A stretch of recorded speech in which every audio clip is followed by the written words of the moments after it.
Assalamualaikum warahmatullahi wabarakatuh.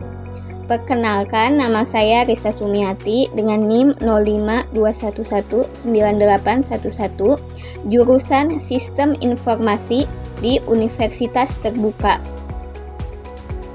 Di sini saya akan mengerjakan tugas praktikum 1, mata kuliah algoritma dan pemrograman.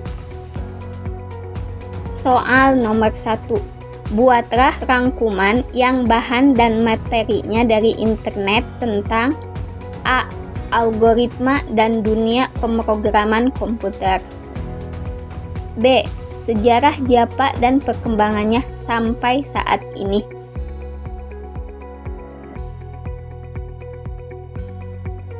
Nomor 2. Buatlah algoritma dalam bentuk forked dan pseudokode kasus berikut. Pada sebuah perusahaan dengan 3 golongan karyawan, yaitu A.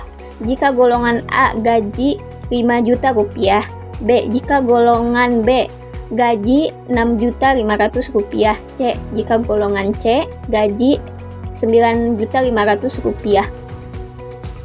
Jika karyawan tersebut lembur, maka mereka dibayar per jam dengan ketentuan sebagai berikut. 1. Jika karyawan lembur 1 jam, maka gaji lemburnya 30% dari gaji pokok. 2. Jika karyawan lembur 2 jam, maka gaji lemburnya 32% dari gaji pokok. 3. Jika karyawan lembur 3 jam, maka gaji lemburnya 34% dari gaji pokok. 4. Jika karyawan lembur 4 jam, maka gaji lemburnya 36% dari gaji pokok. 5. Jika karyawan lembur lebih atau sama dengan 5 jam, maka gaji lemburnya 38% dari gaji pokok. Jawaban tugas nomor 1. Ini adalah rangkuman yang telah saya buat tentang algoritma dan pemrograman komputer, dan B. Japa, sejarah Japa dan perkembangannya. Ini adalah forked yang telah saya buat. Algoritma forked dimulai dengan terminator, yaitu simbol yang berbentuk lonjong atau oval. Simbol terminator bisa digunakan untuk memulai dan mengakhiri algoritma. Garis pada forked menunjukkan aliran kontrol dalam suatu proses.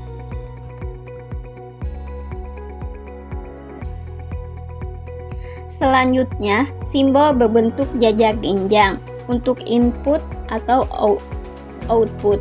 Di sini digunakan untuk memasukkan data golongan karyawan dan data jam lembur,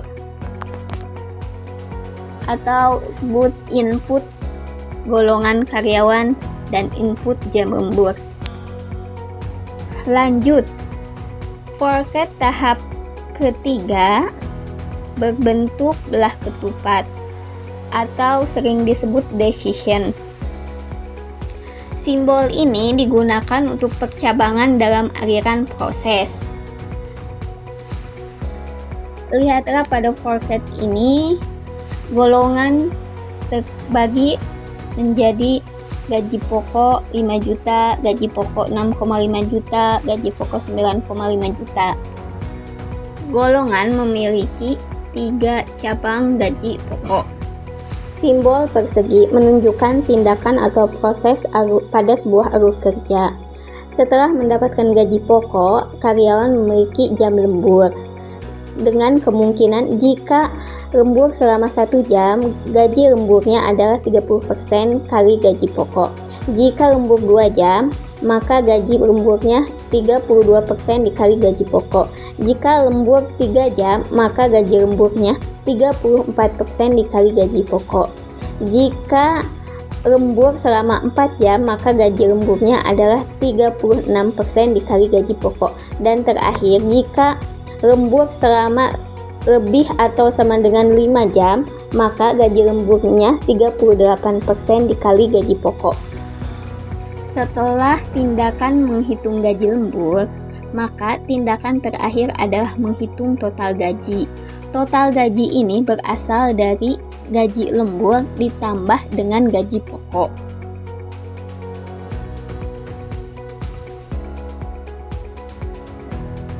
Nah, selanjutnya tampilkan total gaji ini di output, yaitu simbol berbentuk jajar genjang. Dan akhirnya algoritma dengan forket pun selesai.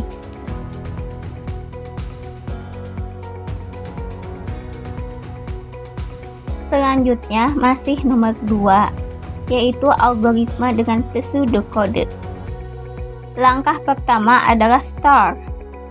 Langkah kedua input golongan. Langkah ketiga input jam lembur.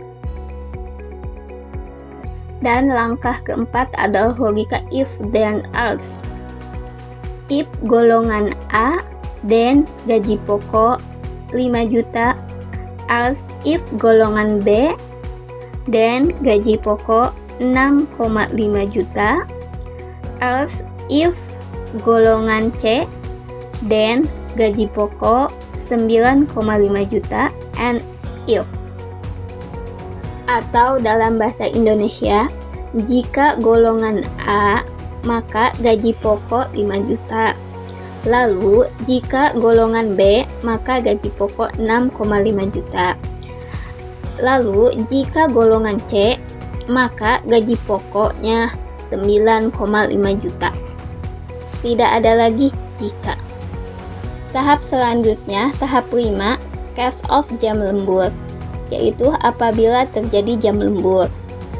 Lembur selama 1 jam persentasenya 0,30. Lembur 2 jam persentasenya 0,32. Lembur 3 jam persentasenya 0,34. Lembur 4 jam persentasenya 0,36.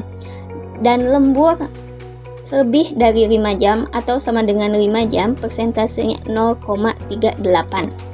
Lanjut ke tahap 6, yaitu menghitung gaji lembur yang berasal dari gaji pokok dikali persentase. Persentase ini diperoleh dari tahap 5. Setelah gaji lembur diperoleh, tahap selanjutnya menghitung total gaji, yaitu gaji pokok ditambah gaji lembur, hingga menghasilkan tahap 8, yaitu output total gaji. Akhirnya selesai. Algoritma dengan pseudocode pun selesai. Sekian video dari saya. Sampai jumpa kembali di video praktikum selanjutnya. Sampai jumpa.